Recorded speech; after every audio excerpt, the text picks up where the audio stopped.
Good morning. I'm Chris, and I'm here to talk about Bitcoin. But before I go any further, I work in crypto. These views are my own, not my company's. This talk is for informational purposes only. It's not legal or financial advice. Please, and I really mean this, follow all the relevant laws. Your activities with crypto are being tracked. The case I want to make today is very simple. The money that runs the world is totally and hopelessly broken. It's a game, but it's a very bad game. Cryptocurrencies let us create better games of money, and Bitcoin is the best one we have. The good thing about this claim is that we're going to find out soon if it's right. The whole world is running a crazy macroeconomic experiment right in front of us. This cannot go on, so it won't. Something's going to take its place. I want to start with a quote from Hayek in a 1984 interview. "I don't believe we shall ever have a good money again before we take the thing out of the hands of the government. That is, we can't take it violently, out of the hands of government. All we can do is by some sly, roundabout way, introduce something they can't stop. Bitcoin might be exactly that solution. But to establish that money today is bad, we're going to go through these steps. 1, let's define money. What does it mean that money is a game? 2, let's survey some actual games of money, highlighting their strengths and weaknesses. We'll look at Rye Stones, metals, fiat, and Bitcoin. Finally, let's lay out the current monetary chessboard, highlighting how cryptocurrency can outcompete other games of money. So first, defining our terms. There's a classic definition for money that everyone's probably heard. 1, it's a medium of exchange. It's something we can use in commerce as an improvement over barter between other goods directly. 2, it's a store of value. It holds its own value with respect to other goods over time, so that if I decide not to use the money today and save it for tomorrow, it's still useful. 3, it's a unit of account. It has a numerical value, so we can use it to price other goods with respect to money. Also, that numerical value needs to be stable. So anything that excels at all 3 of those requirements would definitely qualify as money. But in fact, all the monies we're going to look at today do not meet all of those requirements well, so this isn't ideal. Another way to look at money is how it's created. And outside money is something that can be dug up or mined or created in its own right, where if you sum up all of the credits and debits, you get some positive value. Examples of these would be like gold, stocks, or if you wanted to use them, wheels of cheese. And inside money is a thing that is borrowed. It's a credit that circulates. And because credit and debit cancel each other out, the net value of assets involved is 0. So an example of that would be a loan from a bank. All the monies we're going to look at today are outside monies, for the most part. Another way to look at monies is the metaphor that we can use for them. Really, they're not a given individual thing, they're a class of different things. But I want to talk about how different economic schools think about them. So, to modern monetary theorists, like Stephanie Kelton, money is a flexible tool in the hands of a competent state. They really see markets not as their own self-originating phenomenon, but something that only exists due to the protection of the state. So to them, the state sort of has the moral license or imperative to manage money on the market's behalf. Of course, modern monetary theory is pretty popular these days because it says that you can print as much money as you like, so long as you don't cause inflation. But we'll leave it there because I think it's absurd. The Austrian economists have a different look or perspective on money. Let's highlight 3 things they mention. From Rothbard, money is a special commodity that emerges gradually as people discover that some good traded on the market is widely demanded, divisible, and durable. The way to think about this is it's sort of a hypothetical thought experiment where people start bartering, and as they barter and move goods back and forth, they're going to discover that some last longer than others and are more widely valued. And those bartered goods will gradually take on moneyness or desirability for use as a medium of exchange. As Rothbard says, but the only way this can happen is by beginning with a useful commodity under barter. The second key point here is it doesn't matter what the supply of money is. You can imagine a thought experiment where you double the total quantity of monetary references globally. What was $1 is now $2. A debt of $1 is now a debt of $2. So the numbers would have doubled for everyone in the world, but nobody would be any better or worse off. And in that sense, money is just a reference, a tool for tracking who owns what productive present or future goods. So changing the number of references doesn't change the goods at all. Finally, money has a price. So we're used to valuing other goods with respect to a unit of account or money, but you can also flip that around and take that money and value it by the number of goods that it will buy. Now, that price of money is not necessarily stable over time, and there's a couple ways it can change. So one is, as Hayek says, an increase in the supply of money will tend to lower its price. An increase in the demand for money will raise it. The price of money can be affected by the supply of money, but it can also be affected by how people feel or value money subjectively. We saw this last March in the middle of the economic crisis. The price for many goods simultaneously dropped precipitously in March because all the market participants decided that they'd rather hold dollars than the goods. Okay, so there's a couple ways that the price of money can change. But no matter how you think of money, I want to highlight a couple ethical principles that I believe it must follow. So first, money needs to be fair. As Proverbs 10:20 says, diverse weights and diverse measures, they are both alike an abomination to the Lord. This is a pretty universal rule. It's fairly easy to apply this rule, say, to actual shekels of silver. If I'm engaging in a transaction, everyone in the transaction should be able to understand accurately what the shekel or weight of silver is so that they don't get shortchanged. It's actually a lot harder to apply that rule to designing new monies when we can change things like the issuance rate, who can create it, who cannot, who can redeem it, and so on. But we'll try. The second principle I want to highlight is freedom. So Western civilization has learned through long study to uphold the rights of the individual because we understand that the individual has intrinsic value. Now at this point, it's clear we're rapidly losing respect for individual rights amongst ourselves, and our geopolitical competitors have far fewer qualms about overt oppression. As Nick Carter says, if cash were invented today, it would be illegal. So money is a game. It's a game with rules. There are both the underlying moral principles behind the game, and there are the rules internal to the game. The game is for people. All the games of money we're going to discuss are designed by people and used by people. And in a very real sense, all money exists only inside the mind of people playing the game. It is the choice to play the game that makes the money money. So now let's look at some games. The first one is Rye Stones. So these are big stones made out of aragonite, which is a type of sparkly limestone. They're carved sort of to look like a Flintstones car wheel, and they were used as money in Indonesia on the island of Yap. They were actually mined on a different Indonesian island, Palau, and then transported about 250 miles to the island of Yap. These expeditions to create the Rye Stones would take years, and they were very dangerous. And so let me describe a little bit about how this worked, because it's really unusual. So a visitor, William Henry Furness III, visited the islands around 1900, and here's what he said. It is not necessary for its owner to reduce it to possession after concluding a bargain, which involves the price of a rye, too large to be conveniently moved. Its new owner is quite content to accept the bare acknowledgement of ownership, and without so much as a mark to indicate the exchange, the coin remains undisturbed on the former owner's premises.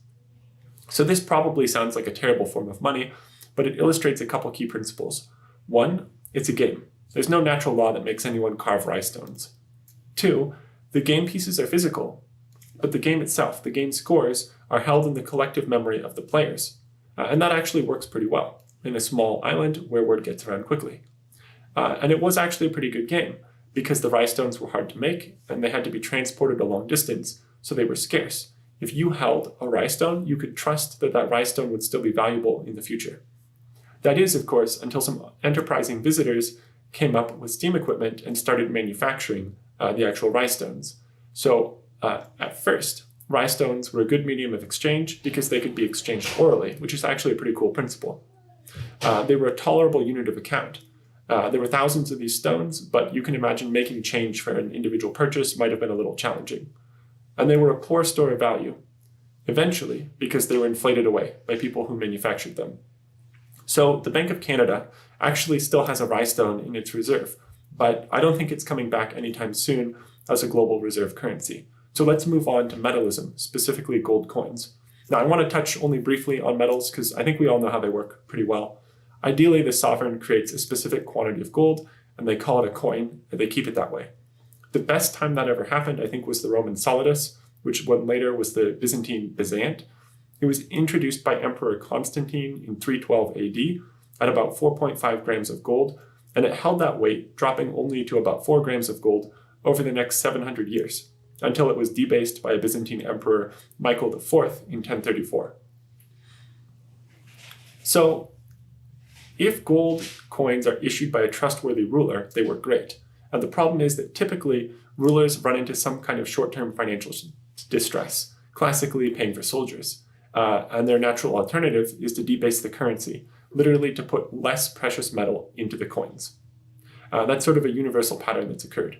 And so what I'm going to say next, I think, might be the most frustrating or controversial point I have, because great conservatives like Ron Paul have advocated a return to the gold standard for a long time. But they're wrong. Gold is dead, and it's not coming back anytime soon as a reserve currency. And the reason for that is, if you think to what happened in 2020, all of commerce is turned digital. You can't email gold.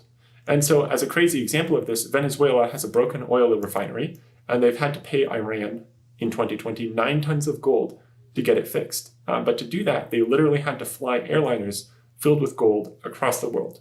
That is not a great way to run commerce. Now, even when you get the gold, it's hard to verify. If you get a gold bar or a gold coin, I mean, I've seen these things, fake gold coins look real. The only way to tell them apart is with an XRF spectrometer, which I don't have, and I'm guessing nobody else here has either. So you fall back on either trusting somebody who's verified the gold or trusting a custodian who's given you a paper or digital receipt for the gold. But now that we're trusting this custodian to hold the thing for us, we can look at the history of how that's turned out. So historically, that trust has very rarely been justified. Let's look at the example of the US dollar itself, which as recently as 1913 was totally backed by gold, like a regular currency. So let's go through the history here. The US dollar has gradually shifted from a gold-backed currency to pure fiat. So the Fed was created around 1913. We had a traditional gold currency, but Executive Order 6102 in 1933 changed that. And so what was going on is the Fed had a crisis. They wanted to print more US dollars because we were in the middle of an economic depression. The problem was there was a legally mandated 40% limit on what the Federal Reserve had to have in gold. So they decided to just take everybody's gold, and then they could print more dollars. So this caused the price of gold to go from $20.67 to $35 an ounce very quickly. Later on, after the US helped win World War II, we started Bretton Woods. And this is a really interesting monetary arrangement because nominally it was still gold-backed. So this is from 1944 to 1971. Gold was nominally kept at $35 an ounce. The US dollar was the reserve currency of the world, and what that meant essentially is we won the war, we had the biggest economy, we set the rules, and we decided that anyone in the world who had paper fiat currency from another government could redeem it for gold. But they had to be an institution. This wasn't for individuals because our gold was still seized. And that redemption of paper fiat currency for gold had to flow through the US dollar. So this kind of let us have our cake and eat it too. We could claim that each dollar was backed by gold, and we could print as many dollars as we liked without immediately affecting the price because the whole world needed dollars for their reserve currency to transact with each other. What happened though is we gradually started losing gold as people preferred to hold the actual gold rather than the dollars. So the federal gold reserve dropped from 20,000 tons to 8,000 tons. We ran into a trade deficit problem, essentially where the rest of the world needed dollars because they were using them to transact with each other. And so we had to give them dollars. Now, eventually, this caused a crisis. And so the link to gold was completely severed around 1971. And so now we had a totally fiat system, and the price of gold moved quickly from $35 an ounce then to $1,850 an ounce now. So we'll get into the petrodollar more in a second, but I just want to highlight one thing here. Gold as money is done. Central governments don't want the restrictions of having to back their dollars with gold. Nobody can force them to put themselves back into a straitjacket. They have much more interest in printing as many dollars as they like, according to monetary theory. And even if we could force them to do it, we'd be relying on trust again. And governments and private parties have not earned that trust. So I don't believe we're going back to gold. Let's talk about the petrodollar. So after the link between the US dollar and gold totally disappeared in 1971, essentially foreign countries nobody could any longer redeem their US dollars for gold. So the 1970s was a period of high inflation. It was sort of a crisis of confidence in the US dollar. Now, the petrodollar was a really creative solution. We needed to find some way to keep the world using dollars. So we came up with an agreement with Saudi Arabia and decided that they, and eventually the rest of OPEC, would sell oil in US dollars only. And in exchange, we provided international security using our incredibly powerful navy. So at this point, the US dollar and the rest of the global financial system is backed by oil and aircraft carriers. And I mean that literally. But this system is not working well for anyone. The rest of the world still needs US dollars to trade. That's great for the US because we can essentially make dollars out of thin air, either as paper, which costs 4 cents a bill, or we can print them electronically. And then we get real actual goods like microprocessors in exchange for our magic money. It's really bad for the US though, as well. So before we were on the petrodollar, when we were on Bretton Woods, we were gradually losing our gold reserves as the world demanded our dollars. Now that we're on the petrodollar, we're gradually losing our manufacturing reserves. And what I mean by that is the US dollar is really expensive now. And so that makes American manufacturing really uncompetitive with the rest of the world. And that's exactly what we've seen. The most profitable countries or companies have outsourced most of their manufacturing to other countries.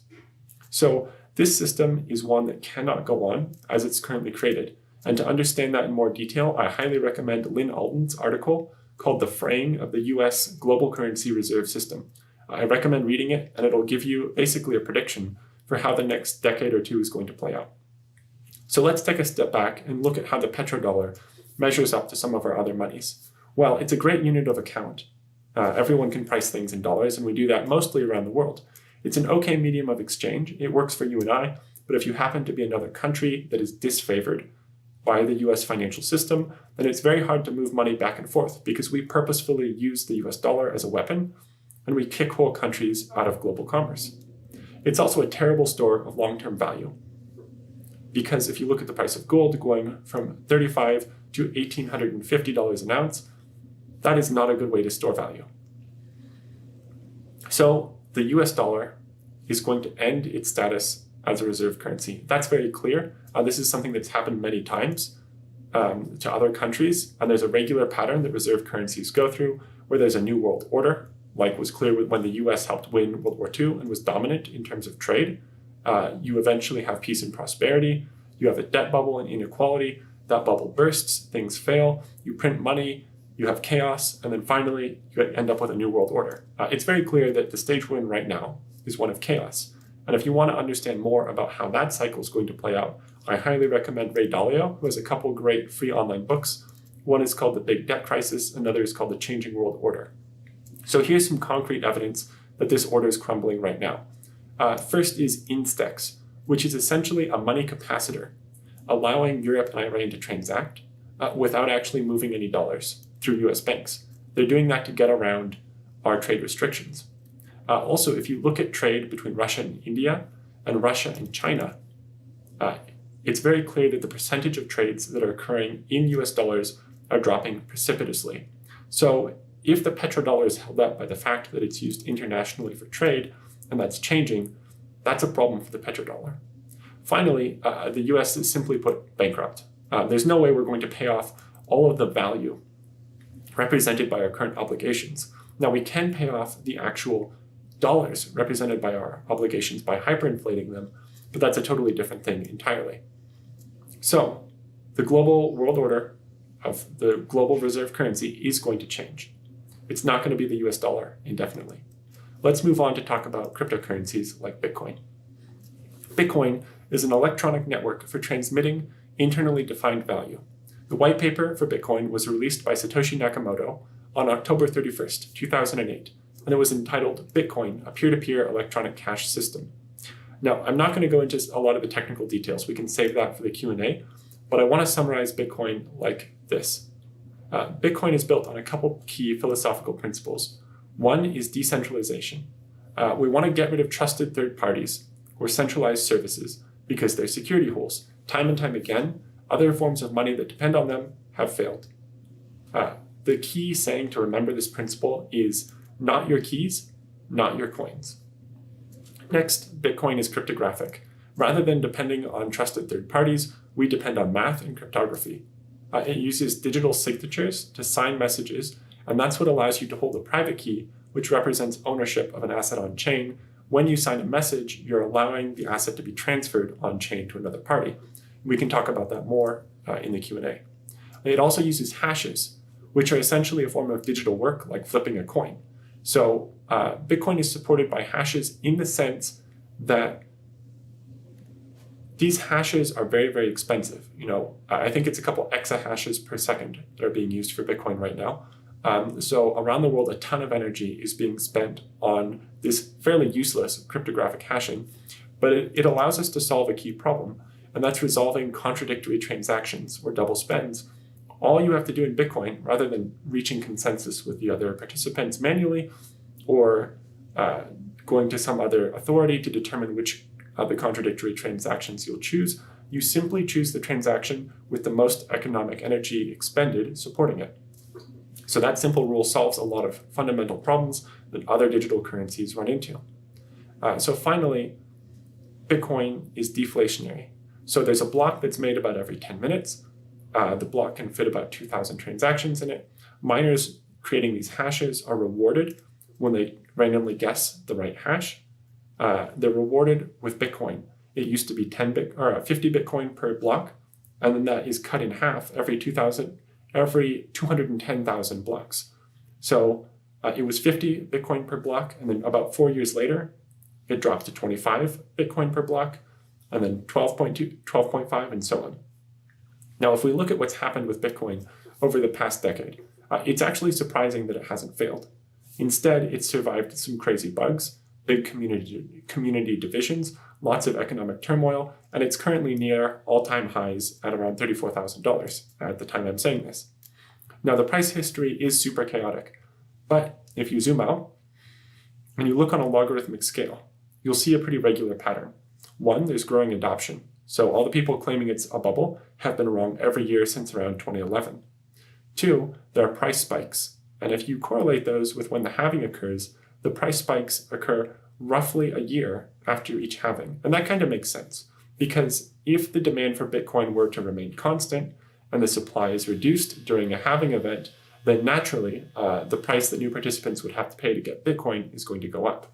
So the last halving was in May 2011, 2020.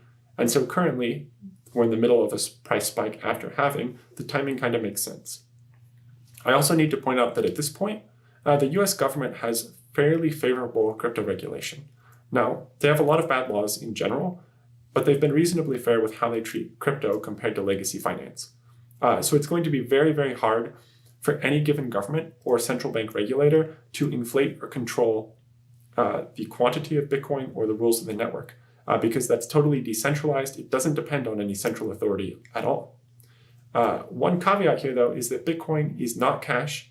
That's not the right analogy for it. It's much more like digital gold. And the reason Bitcoin cannot be cash is that it can only fit about 3 to 5 transactions a second. That's about 2,000 transactions per 10-minute block. The reason for that is each transaction requires computational work to verify, bandwidth and time to communicate between nodes, and storage space to hold indefinitely. Now, if you compare 3 to 5 transactions per second to Visa can do tens of thousands of transactions per second, and Bitcoin simply cannot compete. There's some people who are naively trying to by just putting bigger blocks on the network. There are a whole host of economic and scientific reasons why that's a dumb idea. We can go into that in the Q&A, but essentially, it's not going to work. To actually build electronic cash, we'll need to build higher order or layer 2 systems on top of Bitcoin or other cryptocurrencies. And if you think about how central banks did this, or actually any commercial bank, you'd have the actual asset, the gold, in a vault, and then the bank would issue you a paper or electronic receipt to represent your ownership of that gold. And then that receipt can move around a lot more easily than the gold. So we can do the same thing with Bitcoin and other crypto assets. The caveat here being that rather than just trusting the bank to say they have it, we can actually use cryptography to verify that they have it. So how does Bitcoin really score some money right now? It's really kind of an unusual hybrid of other types of currency. It's like Rye Stones in that there's a shared ledger of who owns what, except this time it's on computer memory instead of human memory. It's like gold in that it's hard to forge. If you want to get Bitcoin, you either have to mine it yourself, which is very difficult, or you have to buy it at the market price. It's like fiat in the sense that there's nothing behind it. There's no other asset backing it up. But I want to go back to our central point that money is a game. And to be frank, there does not need to be anything backing up a game if people choose that it's a good game and they decide to play it. And finally, Bitcoin is really the first native currency of the internet. It is value that can transmit electronically. And if you think about how much commerce takes place on the internet, that makes perfect sense. So far, Bitcoin has proven to be a really good store of value. It is probably the best performing asset of the last decade. It's a tolerable medium of exchange. It has the issues of not being cash that we mentioned, but you can use it to buy things. And we believe that layer 2 solutions or other types of cryptocurrency improvements will solve some of those issues around day-to-day cash needs. It is a poor unit of account because it's extremely volatile. Now, it might get better at that in the future. We'll have to wait and see. The last caveat here is that rather than calling it digital gold, although that's a good analogy, it's honestly more like a call option on a future potential digital gold. And the reason is that gold's market cap is give or take $10 trillion, and Bitcoin's is around 0.6 trillion. Gold has thousands of years of pretty impressive history where, except for the debasement, which usually occurred, the atom itself, right? You can trust gold, you know what it is. Bitcoin only has a single decade behind it. So if Bitcoin is adopted, then we'd expect its total market cap to increase. And maybe when it's about the same size as gold, then you could call it fairly a digital gold. Until then, it might be a call option on gold, to be precise. Now, I want to step back and make a couple of predictions, because we've looked at the future, and we've looked at some other types of money, and we've seen it's probably not going to be Rye Stones, it's probably not going to be gold or the petrodollar that is the currency of the future. So it's either going to be crypto, things like Bitcoin, or CBDCs. Now, CBDC is a central bank digital currency. Sorry about that. Mark Carney, the former governor of the Bank of England, said this in 2019 about CBDCs. It is an open question whether such new synthetic hegemonic currency would be best provided by the public sector, perhaps through a network of central bank digital currencies. An SHC, or synthetic hegemonic currency, could dampen the domineering influence of the US dollar on global trade. So, a CBDC is not a cryptocurrency. It's much more like a centralized bank ledger that banks already operate. The difference, though, is that it provides more identification or surveillance and more control. So, this is essentially fiat central bankers' last hope to continue control of the global monetary system. Whether it's a US dollar represented as a CBDC or a basket of currencies, more like the Bancor proposal, the goal is to see more about what's going on and control more, because frankly, those two things are necessary for fiat currency to remain a viable option. Here's what Augustin Carstens said. He's the general manager of the Bank of International Settlements, and he said this in a speech yesterday, January 27th, called Digital Currencies and the Future of the Monetary System.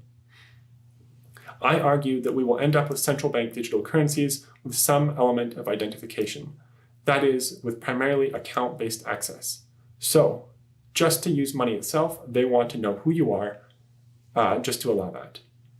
And this sounds a little bit dystopian, but according to this same speech, 86% of central banks are currently engaged in work on CBDCs.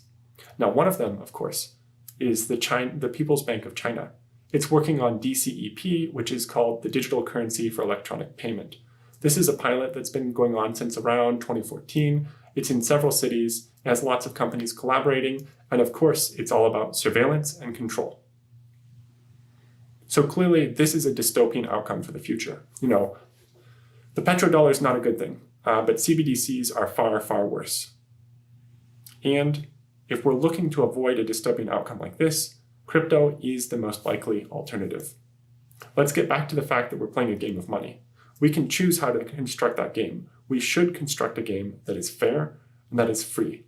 Bitcoin is a fair game of outside money. It's scarce. You have to mine it or buy it. It requires very little trust for other players. Anyone can play, and nobody can unilaterally change the rules. So when you look at the other games out there right now, it really is the best game of money we have. and that might be good enough. Thank you.